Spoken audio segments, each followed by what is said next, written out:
I'm going to talk about the heart behind V1 worship.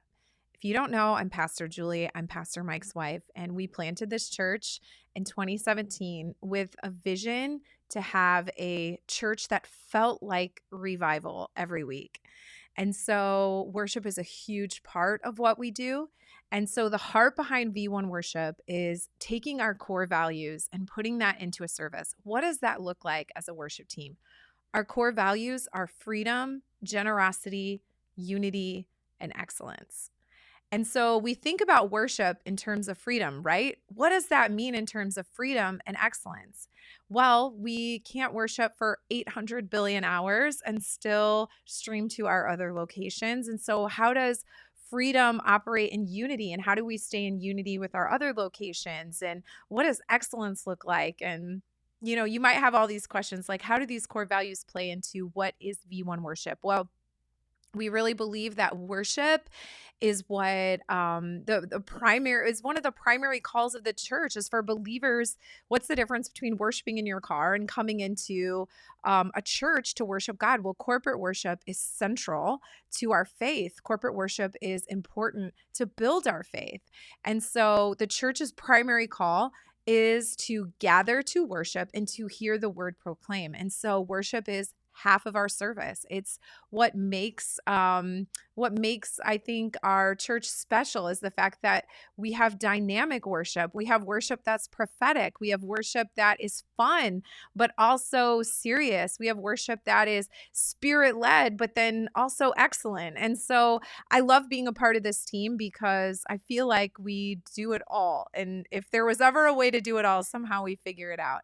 And we do that because we have hardworking, incredible volunteers and staff members that come together to make this team intentionally encouraging, intentionally prophetic, and it doesn't happen by accident. We're not just sitting here waiting for things to happen. And so we do take time to build the culture of V1 worship.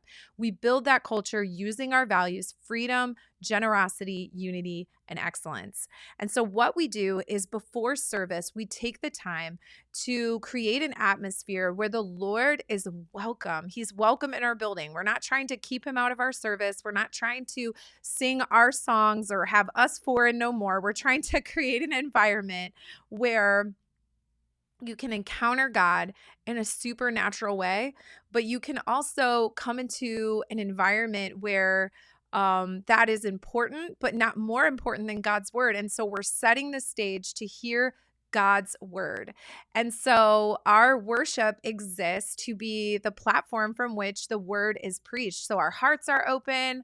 We're able to sing and get our hearts unified. And it's something so cool that happens. Actually, they did a study where when believers or, when people came together and began to sing the same song, actually their heartbeats started to come in sync. And so there's something that happens when we as a church get together, we start to sing together, and all of a sudden, not just our physical bodies become in sync, we're moving together, we're singing the song together, our melodies are together, but then also our spirits begin to connect. And so it's a very supernatural thing that happens in corporate worship.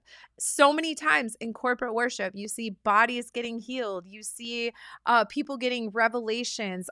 Sometimes the spirit of prophecy will drop in a corporate worship environment. Those things are not by accident. God's spirit responds when we come together, and he becomes the chief focus of everything and anything that we're doing. And we begin to worship God, not in the way that we want, but in the way that he wants to be worshiped.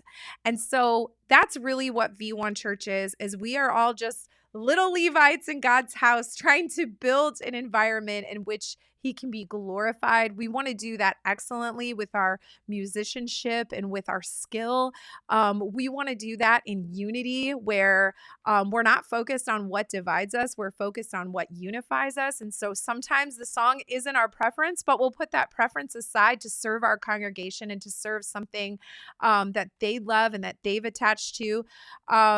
What does it look like to serve in generosity? Well, here as Levites, we're not just taking from God's house, we're giving back. And so we're generous with our finances. We're tithers. We're not takers. We're not tippers. We're tithers, not because the church necessarily needs us, but it's because God has set up his word in such a way where this is a part of worship. And so we're not just giving our songs, we're giving our finances, and we're letting, what comes out of us be real all the way down to the core of our wallet. Like, we are not kidding. And I know you're like, oh, that's a touchy subject. Well, I'm just talking honestly because I don't want to be a church that preaches something I don't live out. And so it starts with me and it starts with you. And we are 50% of this church service. We are half the stage. And so we have to be representative, just like we would hold a pastor accountable. We're holding our worship leaders accountable in this same way. And so let's see here. We have freedom, we have generosity, we have unity, we have excellence. I'm trying to think if I missed anything. Maybe I did. Maybe you guys can catch me in the comments somewhere. But I just want to say that this really is a team that exists to glorify God and to glorify him only. We are not there trying to be Mariah Carey on the platform. We literally just exist to give God praise and to lead others into that same atmosphere. So as we begin to be a part of this team, first of all, I want to welcome you. I want to say thank you for laying down your gifts, your anointings to this house. We do not take it lightly.